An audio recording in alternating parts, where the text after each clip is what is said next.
రేవంత్ సర్కార్ పై ఫైర్ అయ్యారు కేంద్ర మంత్రి బండి సంజయ్.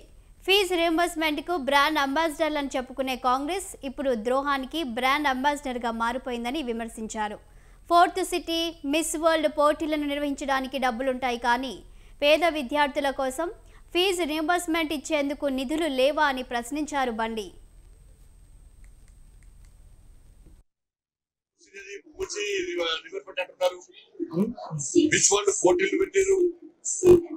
ఫోర్త్ సిటీ అంటున్నారు, ఇంకేమేమో అంటున్నారు. మరి వాటికి పైసన్నప్పుడు ఈ పేద విద్యార్థులు చదువుకోవడానికి మరి ఫీజులు కట్టలేక ఇలా యాజమాన్యాన్ని రోడ్డుకి స్ట్రైక్ చేస్తుంటే ఈ 10,000 కోట్ల రూపాయలు చెల్లించిన స్థితి ప్రభుత్వం ఉందా? గతంలో వీళ్ళు స్ట్రైక్ అన్నారు, స్ట్రైక్ అంటే జిల్లా కొంతమంది ప్రభుత్వం గుంజింది, చర్చలు ఉన్నారు, టోకెన్లు ఇచ్చారు.